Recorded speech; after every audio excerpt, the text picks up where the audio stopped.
আমি গাজী রায়ান। আজ আরও একটি গল্প নিয়ে আপনাদের সামনে হাজির হলাম। তো গল্পটি শুরু করা যাক। রনি পেশায় একজন ফ্রিল্যান্স ফটোগ্রাফার। সেদিন রাত প্রায় 1টা সে তার পুরনো মোটর বাইক নিয়ে বনগাঁর জঙ্গল ঘেরা রাস্তা দিয়ে ফিরছিল। কুয়াশার কারণে সামনের রাস্তা ঠিকমতো দেখা যাচ্ছিল না। হঠাৎই হেডলাইটের আলোয় সে দেখল রাস্তার মাঝখানে একটা ছোট বাচ্চা মেয়ে দাঁড়িয়ে কাঁদছে। মনটা দমে গেল রনির। সে বাইক থামিয়ে নামল। মেয়েটির পরনে একটা সাদা ফ্রক, কিন্তু সেটা কাদায় মাখামাখি। রনি কাছে গিয়ে নিচু হয়ে জিজ্ঞেস করল, খুকি, তুমি এখানে একা কেন? তোমার বাড়ি কোথায়? মেয়েটি কোনো কথা না বলে সামনের অন্ধকারের দিকে আঙুল নির্দেশ করল। রনি ভাবল হয়তো কাছেই কোনো গ্রাম আছে। সে মেয়েটিকে বাইকের পেছনে বসালো। কিন্তু বসার সাথে সাথেই রনি একটা অদ্ভুত অনুভূতি পেল। মেয়েটার শরীর বরফের মতো ঠান্ডা, আর তার কোনো ওজন নেই বললেই চলে। বাইক চলতে শুরু করল। রনি মাঝে মধ্যে আয়নায় মেয়েটিকে দেখার চেষ্টা করছিল, কিন্তু কুয়াশায় সব ঝাপসা।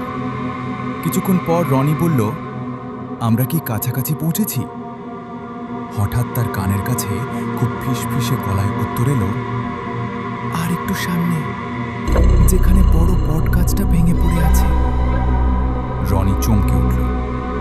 এই রাস্তায় কোনো বট গাছ ভেঙে পড়ার কথা সে শোনেনি। ঠিক তখনই হেডলাইটের আলোয় দেখা গেল রাস্তার পাশে একটা বড় পুরনো বট গাছ পড়ে আছে।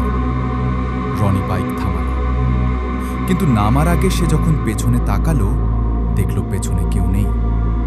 সিটটা একদম খালি, শুধু সেখানে এক মুঠো ভিজে কাদা পড়ে আছে। রনি ঘামতে শুরু করল।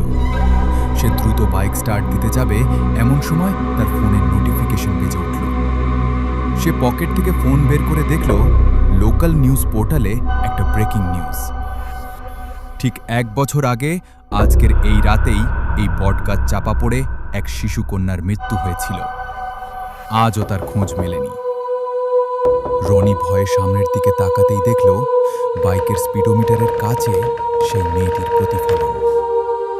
মেয়েটি এবার কাঁদছে না, বরং তার দিকে তাকিয়ে হাড় কাঁপানো গলায় বলছে, কাকা, আমার মাথাটা গাছের নিচে রয়ে গেল। তো গল্পটি কেমন লাগলো আপনারা কমেন্টে নিশ্চয়ই জানাবেন।